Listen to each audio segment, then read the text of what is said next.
എത്ര നേരമായിട്ടിരിക്കണടി, വല്ലതും കഴിക്കാൻ കൊണ്ടോടി ഭീമ. കടന്ന് കീറണ്ട്, ഇപ്പൊ കൊണ്ടുവരും. വെറൈറ്റി ആയിട്ടൊന്നും ഇല്ലടി. ഒരു വെറൈറ്റി ഇതായിരിക്കും താൻ്റെ അടുത്ത.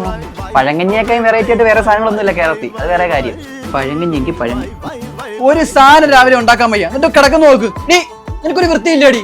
എന്തോ നിങ്ങളുടെ പ്രശ്നം? എടി മുടി കിടക്കുന്ന മുടി അതിനാ എടി, മുടി വേണം ചോറ് അങ്ങനെ തിന്നും. അത് നിങ്ങൾ സൂക്ഷിച്ചു നോക്കിയാരും മുടിയാന്ന്. ഇതെന്റെ മുടിയല്ലേ, ഇപ്പൊ നല്ലവണ്ണം മുടി ഒഴിയുന്നുണ്ട്, വന്നിരുന്നേ ഉള്ളു, അതിന് മുന്നേ മുടി വീഴും. സാരല്ലേ പോട്ടെ. ഞാൻ യൂസ് ചെയ്യുന്ന മാമ എർത്തിന്റെ റോസ്മേരി ഷാമ്പൂവും കണ്ടീഷണർ യൂസ് ചെയ്താണ്. റോസ്മേരി നാച്ചുറൽ ആയതുകൊണ്ട് ഇപ്പൊ എല്ലാവരും അതാ യൂസ് ചെയ്യുന്നത്. ഇത് ഹെയർ ഫാൾ കൺട്രോളിനും ഹെയർ ഗ്രോത്തിനും ഹെൽപ്പ് ചെയ്യും. മിനോക്സിഡൽ ഒരു ഡോക്ടർ റെക്കമെൻഡ് ട്രീറ്റ്മെന്റ് ആണ് ഫോർ ഫിവർ ഹെയർ ലോസ്. അതിന് പകരമായി നാച്ചുറലായ റോസ്മേരിയാണ് യൂസ് ചെയ്യുന്നത്. റോസ്മേരി ഷാമ്പൂ നമ്മുടെ ഹെയർ ഫാൾ 93% വരെ കൺട്രോൾ ചെയ്യും. കണ്ടീഷണർ നമ്മുടെ ഹെയറിനെ ഡീറ്റാങ്കിൾ ചെയ്യാനും സഹായിക്കും. മാമ എർത്ത് നമ്മളെ നോക്കി റിസർച്ചിലൂടെ പ്രൊഡക്റ്റ് ഇംപ്രൂവ് ചെയ്യും. പ്രൊഡക്റ്റ് വേണ്ടവർക്ക് താഴെ ടാഗ് ചെയ്തിട്ടുണ്ട്. പിന്നെ വിഷ്ണു 2025 എന്ന കൂപ്പൺ കൂടി യൂസ് ചെയ്ത് എക്സ്ട്രാ 20% ഡിസ്കൗണ്ട് കിട്ടും.